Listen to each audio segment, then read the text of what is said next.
How's it going, YouTube? Today I'm going to show you how to make a super portable, super lightweight hunting blind out of very little materials for under $30.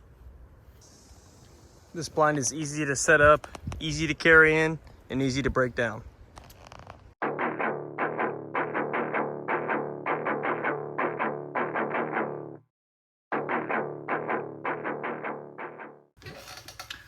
Alright, so I was just going to go over the materials real quick before we get started. Right now, I think everything costs just under $30, so it's pretty inexpensive, and I only have 3 things. So the first thing is just a bag of zip ties. They're 4 inches, and I got 100 of them for like $5. And then I got 4 of these little gardening stakes. They're 4 feet long, and they cost about $3 each. And I'm just going to put 1 on each end, and then 2 spaced out equally in the middle. And hopefully that'll make like a horseshoe kind of formation for me. And then I have the camouflage netting, which is 4.5 feet by 12 feet, I think. It's pretty thin and it's really light, and you can see all the way through it. So it really is just netting. It's not like a tarp or anything. And I think that was just under $10. It was on sale at Tractor Supply. I saw it in there the other day, so I picked it up. So I'll lay everything out and kind of show you my idea, I guess, and then we'll put it together. All right, so we got it spread out. I'm gonna do 4 3-foot sections, if my math is right. Of course, dropped out of college and joined the Army, so don't quote me on it. We'll see. All right, so here's the plan. We have the 4 sticks laid out, semi-evenly spaced, as you can see. What I'm gonna do on the ends is just fold over the outside layer and then zip tie that down and pinch it, and then I'll just thread it across these poles here. You can see there's about 6 to 8 inches off the bottom of each of them, because it's going to need to stick into the ground pretty far, because it is going to create some resistance if there's any wind, and we don't need it blowing over or flapping too much. It needs to be set pretty tight. So there's going to be a little bit of overhang on the top, which I think is really fine. I might even fold it down back over the top of the sticks and zip tie it down that way, just to give it a little bit more rigidity, and probably make it last a little bit longer too before the zip ties start popping off. All right, I'm gonna set up the phone and do a little time lapse, and we'll put it together.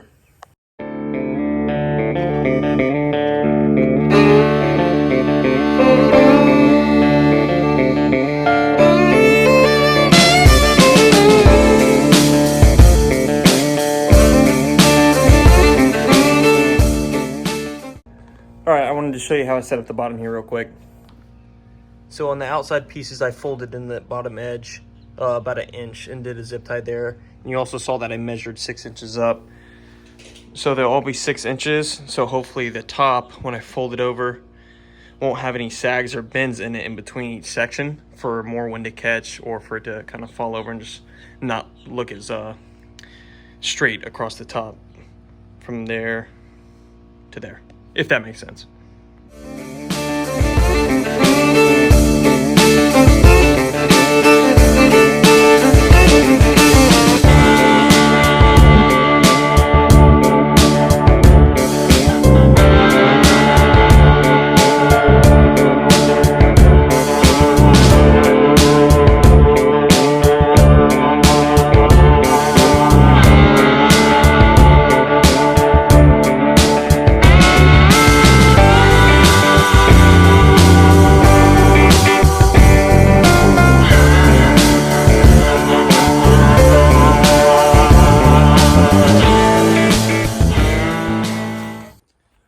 All right, let's go over what we're working with.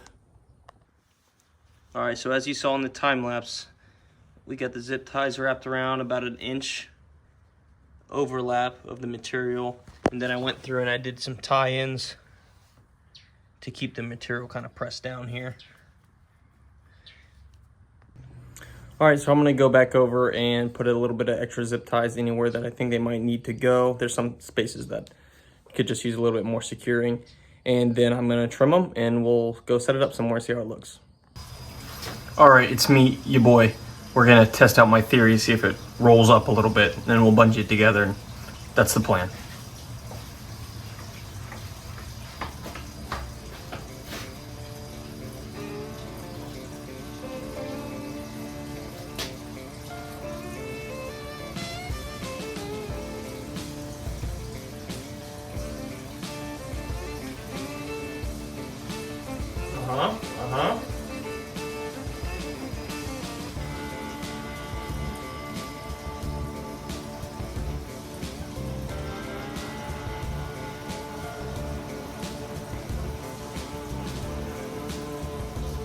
Uh-huh.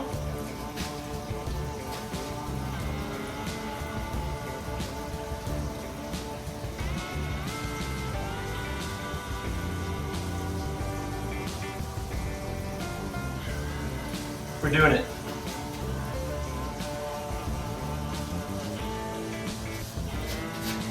I'm trying to keep it as tight as possible, but I don't want to start ripping on it or anything because it is pretty lightweight. Alright, we could do better, but this is kind of the idea. As you can see, they didn't line up very well. But if I folded over the top at the beginning, I think it would have been fine. But yeah, that's the idea. I'm going to go grab some bungees that I use for like my kit, my ruck and everything, just to secure stuff temporarily. And I'm going to use those to kind of tighten it down, and I'll show you what that looks like. Alright, so let me put you guys onto something real quick. These are just little loopable bungees that you can get at like a hardware store, Harbor Freight, Walmart, like anywhere. And they're great for like securing stuff to MOLLE because you can loop them through MOLLE and they'll catch on themselves. So that's what I plan to use for this. This is just my first idea. I'll probably change it if I find something better, but for now, I mean, that's kind of the goal. And it'll keep it together. Of course, I could wrap it better so it's not fluffy at the top and then uneven legs at the bottom. But that's kind of it. I mean, it weighs maybe 3 pounds, and it doesn't make any noise at all. That's a good thing about these two is they secure things. They don't make any noise because they're just string. All right, guys, so we're out here in the yard, aka the woods. I'm gonna set this thing up here in between these trees behind me, kind of in a little U horseshoe shape, and then we're gonna pretend that we're gonna hunt this wild pig that keeps running into my yard. All right, it's pretty windy, so it'd be a good test to see how the stakes kind of hold up and how much wind blows. The tree's about to knock over the camera. How much wind blows against the material and if it'll hold up or not. So I'm gonna set it up. I'll probably time lapse it, but I'll put a little clock up in the corner so you kind of get an understanding of how quick it is. Maybe.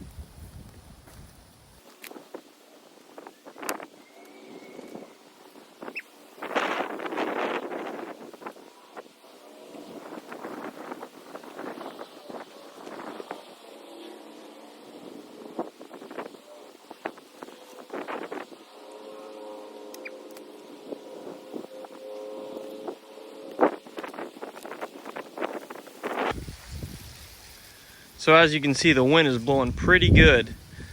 I mean, I don't think this would be huntable, honestly, just because how much the wind blows it in. But if you got it in somewhere where it's not directly facing out into the wind, I'm sure it would be okay.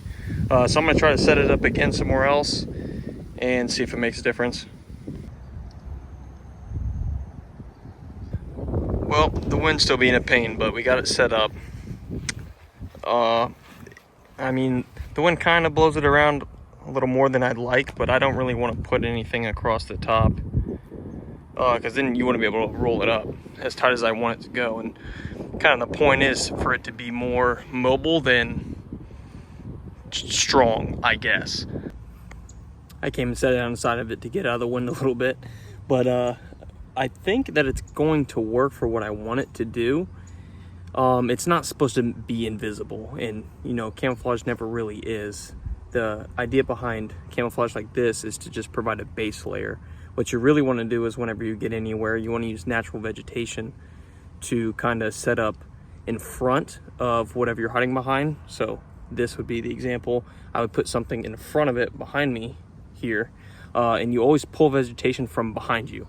So wherever you're set up, walk, you know, a couple feet behind you, you take that vegetation and then you put it in front of wherever you're sitting, so it doesn't look like there's any vegetation removed from directly in front of where you are, because you want it to look as natural as possible.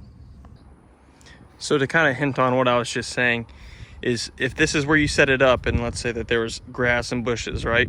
You don't want to remove any grass and bushes from out in front of whatever you're behind within like probably 20 to 30 feet, because it's going to break up the natural look towards wherever you're behind. You want to go about 50 feet behind wherever you're sitting, grab that vegetation and bring it up and use that to veg up the front of your blind. All right, so as you can see, I brought it out here to where there's a little bit of woods, just to kind of show what it would look like against what I have around me. I have a lot of palmettos, pines, and some oaks, but we're in Southwest Florida, so there's a lot of palmettos. I just wanted to kind of show what I was talking about with the camouflage and using vegetation. So I'm going to grab some small little palmetto fronds and set them here in the front to kind of demonstrate what I was showing you earlier. So right now I'm taking advantage of the holes in the netting to kind of set these palmetto fronds down into, so it elevates them off the ground and kind of breaks up the grayness of the material. You also have 2 live to 1 dead. 2 to 1 is usually a good ratio. Now obviously that's not professionally done, but it's just to show you kind of what I would do based on what's behind me. All right, so you can kind of see what we're working with here. I kind of set it back up, so I have a little bit of an open area right there. And I mean, that's pretty much it. You roll it out, stick the 4 sticks in the ground, and then add a little bit of vegetation if you need it.